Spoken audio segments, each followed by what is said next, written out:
심지어 저는 국회 경내를 걸어 다니기 힘들어요. 막 저한테 소리 지르는 분들까지 생겼어요. 김용민 의원이 결국 절박한 구조 요청을 보냈습니다. 검찰개혁을 끝까지 완수하라는 목소리가 국회 안에서는 들리지 않는다는 겁니다. 반면 검찰에 수사권을 남겨야 한다는 사람들은 문자와 SNS를 넘어 국회에서 직접 소리까지 지르고 있다고 합니다. 더 충격적인 건 민주당입니다. 분명 보안수사권 폐지를 당론이라고 발표해놓고 이제 와서는 의사봉을 두드리지 않았으니 당론이 아니라고 합니다. 국민에게 발표할 때는 당론, 책임져야 할 때는 당론 아님? 민주당이 지금 배신의 길로 들어서고 있습니다. 그리고 한편에서는 송영길이 정청래를 공격하며 차마 입에 담기 힘든 낙태 비유까지 꺼냈습니다. 도대체 민주당 안에서 무슨 일이 벌어지고 있는 걸까요? 오늘 영상에서는 김용민 의원이 왜 시민들에게 목소리를 내달라고 호소했는지, 끝난 줄 알았던 검찰개혁이 어떻게 내부에서 다시 무너지고 있는지, 그리고 송영길의 발언이 왜 정치적 비판의 선을 넘었다고 보는지 저의 시각에서 하나씩 짚어보도록 하겠습니다. 본격적인 영상 시작에 앞서 오늘 내용이 더 많은 민주시민들에게 알려질 수 있도록 영상 좋아요와 구독 한 번씩 정중하게 부탁드립니다.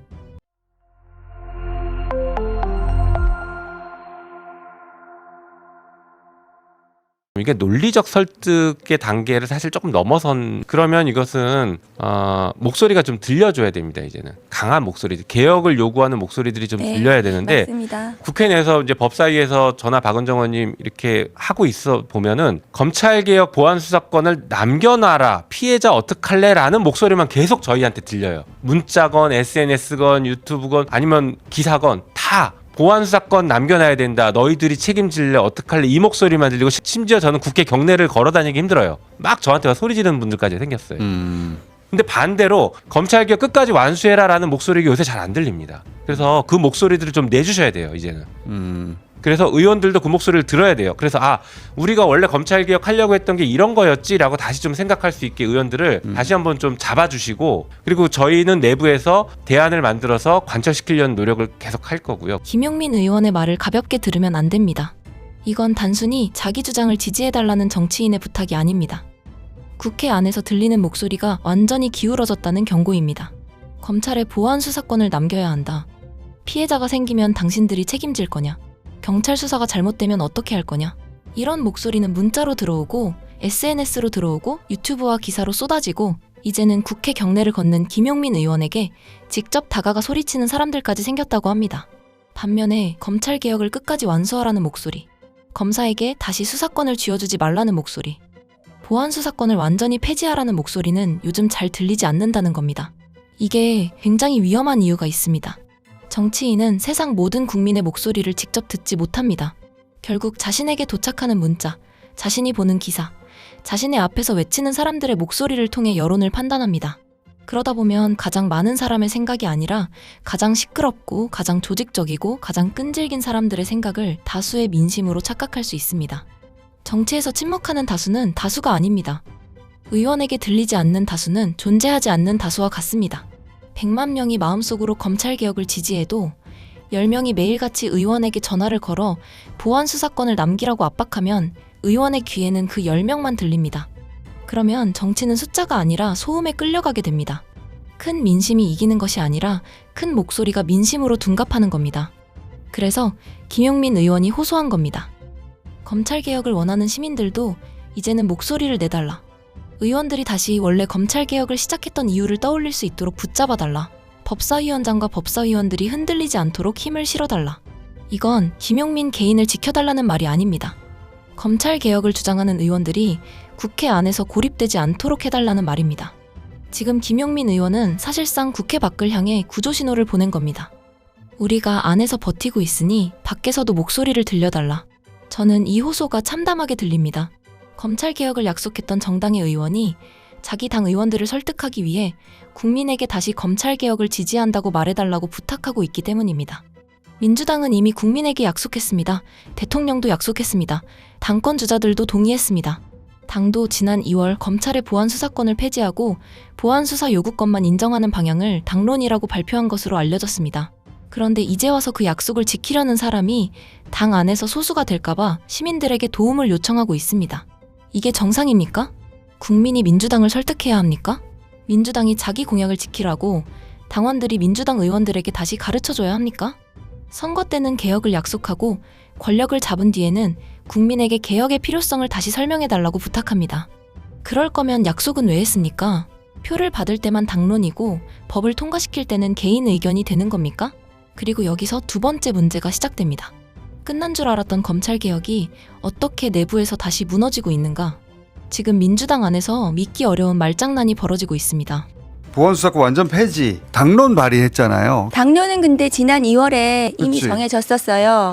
그때 보안수사 요구권만 인정하기로 그렇습니다. 정리했잖아요. 근데 어제 의총에서 당론 의결은 하지 않았다라고 해서 당론이 아니다라는 반론들이 많이 나왔죠. 2월 달에는 당론이라고 했는데 분명히. 그러니까 어제 그래서 저 질문이 계속 나왔거든요. 그 보안 수사권을 주자라고 남겨놔야 된다라고 하는 의원들이 저 질문을 원내에 계속했고 어제 김한규 원내 정책수석은 공식적으로 당론은 아니다. 당론으로 의결한 적은 없다. 아니 우리는 이렇게 당론을 알고 있었어요. 이거 하여튼 그렇게 다 발표했어요 어제. 근데 당론이라는 게 꼭 의결을 땅땅땅 거쳐야 돼요? 근데 그때를 땅땅땅 두드리진 않았다? 그건 그냥 당론으로 하자는 그 결론만 냈다는 거예요 그때는? 네네네. 무슨 말장난? 그래서 당론이 아니다라는 어제 의견들이 굉장히 절차적으로는? 반론이 많이 나왔고 하여튼 김한규 원내 정책수석은 그래서 당론으로 결정한 건 아니다라고 의결된 것은 아니다. 이게 당론이냐 아니냐가 왜 중요하냐면은 저게 반대하면은 징계 대상이 될 수가 있잖아요. 그리고 일단 법사위의 의원 2명이 지금 김남희 의원하고 김동완 의원이 일단 반대하는 모양새를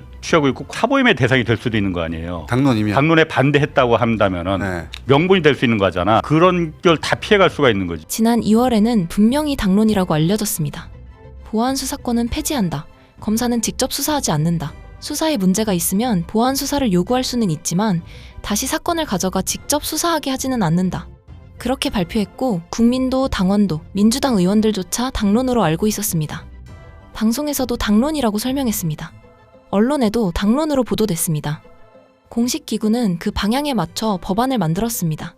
그런데 최근 의총에서 갑자기 이런 말이 나왔다는 겁니다. 정식으로 의결하지 않았으니 당론이 아니다. 의사봉을 두드리지 않았으니 기술적으로 당론이 아니다. 아니 이게 무슨 말입니까?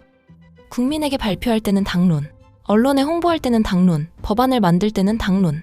그런데 책임을 물으려니 당론이 아니랍니다. 의사봉을 땅땅땅 치지 않았다는 겁니다. 약속을 해놓고 서명을 안 했으니 약속이 아니라고 우기는 것. 결혼식을 올리고 같이 살아놓고 도장을 제대로 안 찍었으니 나는 책임이 없다고 말하는 것과 같습니다. 민주당식으로 말하면 앞으로 모든 약속에 의사봉을 들고 다녀야 할 판입니다. 대선 공약도 의사봉을 안 두드렸으니 공약이 아닙니까? 당대표가 발표한 약속도 의결하지 않았으니 개인적인 감상입니까? 국민에게 공식적으로 알리고 당의 이름으로 방향을 선언했다면 그 순간부터 정치적 책임이 생기는 겁니다. 땅땅땅을 안 했다고 책임까지 사라지는 게 아닙니다. 이것이 민주당이 배신의 길을 걷고 있다는 말이 나오는 이유입니다. 배신은 어느 날 갑자기 칼을 꽂는 모습으로만 나타나지 않습니다. 처음에는 아주 합리적인 말로 찾아옵니다. 조금 더 논의하자. 피해자를 보호해야 한다. 사회적 약자의 목소리를 들어야 한다. 예상하지 못한 부작용을 검토하자. 누가 이 말 자체를 반대하겠습니까? 피해자를 보호해야 합니다. 사회적 약자의 목소리도 들어야 합니다. 문제는 그 해법이 왜 다시 검사에게 수사권을 주는 것이냐는 겁니다. 경찰 수사에 문제가 생겼다고 검찰에 다시 수사권을 돌려주는 것이 해답이라면 검찰 수사에 문제가 생겼을 때는 누구에게 권한을 줘야 합니까? 검찰의 문제를 해결하려고 수사와 기소를 분리하자는 것인데 경찰의 문제가 드러났다는 이유로 검찰을 다시 불러들이면 검찰개혁은 영원히 끝날 수 없습니다. 특정 사건이 터질 때마다 말할 겁니다. 이번 사건만 예외로 하자. 이 피해자만 보호하자. 이번 유형의 범죄에는 검사가 직접 수사하게 하자. 그 예외가 하나씩 쌓이면 어떻게 됩니까? 어느 순간 예외가 원칙을 집어삼킵니다. 문은 잠갔지만 열쇠는 검찰에게 그대로 쥐어주는 겁니다. 수사권을 폐지했다고 말하면서 필요할 때마다 다시 들어올 수 있는 뒷문을 남기는 겁니다. 검찰개혁을 외부가 막는 것이 아닙니다. 민주당 스스로 문을 열어주고 있습니다. 검찰개혁을 하겠다는 말은 이제 충분히 들었습니다. 국민이 원하는 건 새로운 약속이 아니라 오래된 약속의 이행입니다. 그리고 민주당 안에서 이런 일이 벌어지는 동안 한편에서는 송영길 의원이 정청래를 향해 믿기 어려운 비유를 꺼냈습니다. 보도된 발언에 따르면 정청래가 평택을 공천에 대해 후회의 뜻을 밝힌 것을 두고 자기 아들에게 내가 너를 낙태했어야 했는데 낳았다고 말하는 것과 같다는 취지로 비유했습니다. 진행자가 비유가 조금 그렇다고 지적했는데도 같은 뜻이라며 반복했습니다. 저는 묻고 싶습니다. 정치적 비판을 하는데 왜 낙태라는 표현까지 필요했습니까? 정청래의 공천 판단을 비판할 수 있습니다. 평택 선거에 대한 책임을 물을 수도 있습니다. 지역 당원들이 상처받았다고 말할 수도 있습니다. 논리로 반박하면 됩니다. 사실로 공격하면 됩니다. 그런데 왜 굳이 부모와 자식, 출산과 임신 중지라는 가장 극단적이고 아픈 비유를 끌어옵니까? 말은 생각의 도구입니다. 수많은 표현 중에 어떤 단어를 선택했는지는 그 사람의 정치 수준을 보여줍니다. 강한 비판과 잔인한 비유는 다릅니다. 정치인은 상대의 잘못을 때려야지 상대의 존재 자체를 모욕해서는 안 됩니다. 더구나 정청래는 과거 자신의 출생과 관련한 개인사를 직접 공개한 적이 있습니다. 어머니가 45세 자신을 임신했고 집안 사정 때문에 2차례 임신 중지를 고민했지만 결국 자신을 낳았다는 이야기입니다. 송영길 의원이 이 개인사를 알고 낙태라는 비유를 선택했는지는 제가 단정할 수 없습니다. 그 의도는 송영길 의원 본인만 알 겁니다. 하지만 알고도 그 표현을 골랐다면 그건 정치적 비판이 아닙니다. 한 사람의 가장 깊고 아픈 개인사를 찾아 찌른 잔인한 조롱입니다. 이제 시민들이 행동해야 합니다.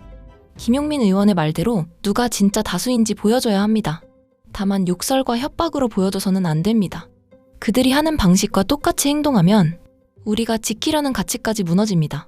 관련 영상과 기사, 커뮤니티에 우리도 우리의 의견을 남겨야 합니다. 민주당 의원들의 공식 SNS와 공개된 연락처를 통해 검찰 보안 수사권 완전 폐지에 동의하는지 적극적으로 물어봐야 합니다. 지난 2월 당론으로 발표한 내용을 지킬 것인지 묻고 전당대회 전에 법안을 처리하라고 요구해야 합니다. 누구를 모욕하거나 위협할 필요는 없습니다. 짧고 분명하게 정책을 요구하면 됩니다. 정치는 빈자리를 싫어합니다. 시민이 목소리를 내지 않으면 그 자리를 가장 조직적인 세력이 차지합니다. 그리고 자신들의 요구가 국민 전체의 뜻인 것처럼 포장합니다. 조직된 소수는 매일 전화를 걸고 문자를 보내고 의원 앞에서 소리칩니다. 침묵하는 다수는 집에서 분노만 합니다. 그러면 의원의 귀에는 누가 다수로 들리겠습니까? 숫자로는 다수여도 행동하지 않으면 정치적으로는 소수가 됩니다. 침묵은 중립이 아닙니다. 가장 조직적인 사람에게 다수의 자리를 양보하는 일입니다. 김용민 의원이 목숨을 건 호소를 했다는 표현이 과장처럼 들릴 수도 있습니다. 하지만 검찰개혁을 주장하는 정치인들이 어떤 공격을 받아왔고 얼마나 오랫동안 내부에서 고립돼 왔는지를 생각하면 지금 이 호소가 얼마나 절박한지 알 수 있습니다. 김용민 혼자 검찰개혁을 완성할 수 없습니다. 박은정 혼자 버틴다고 되는 일도 아닙니다. 법사위원장 한 사람의 의지만으로도 부족합니다. 결국 법사위원들의 표가 필요하고 민주당 의원들의 결단이 필요하고 그 결단을 끌어낼 시민들의 목소리가 필요합니다. 민주주의는 구경하는 제도가 아닙니다. 마음속으로 지지한다고 완성되는 것도 아닙니다. 정치인이 잘해주기를 기다리는 순간 정치는 가장 집요한 사람들의 손으로 넘어갑니다. 욕설이 아니라 기록으로, 협박이 아니라 정책 요구로 저는 이쯤에서 누가 진짜 다수인지 보여줘야 된다고 생각합니다. 끝난 줄 알았던 검찰개혁이 다시 무너지고 있다면 국민이 다시 세우면 됩니다. 조직된 소수가 민심인 척하고 있다면 침묵했던 다수가 직접 말하면 됩니다. 지금 필요한 것은 분노만 하고 끝나는 것이 아닙니다. 누가 검찰개혁을 끝까지 밀어붙이려 하는지, 누가 당론이었다는 약속을 뒤집으려 하는지, 누가 피해자 보호를 명분으로 검찰에 다시 수사권을 쥐어주려 하는지 끝까지 지켜보고 기록해야 합니다. 앞서 말했듯이 침묵하는 다수는 정치에서 존재하지 않는 다수와 같습니다. 욕설이 아니라 의견으로, 협박이 아니라 정책 요구로 누가 진짜 다수인지 보여줘야 합니다. 오늘 영상에 공감하셨다면 관련 기사와 영상에도 여러분의 의견을 남겨주시고 민주당 의원들에게도 검찰 보안 수사권 완전 폐지와 검찰개혁 약속 이행을 분명하게 요구해 주시기 바랍니다. 그리고 오늘 내용이 더 많은 민주시민들에게 알려질 수 있도록 영상 좋아요와 구독 한 번씩 꼭 부탁드립니다. 여러분의 구독과 좋아요가 검찰개혁을 지키려는 목소리가 국회 안까지 닿게 만드는 힘이 됩니다. 끝까지 시청해주셔서 진심으로 감사드립니다.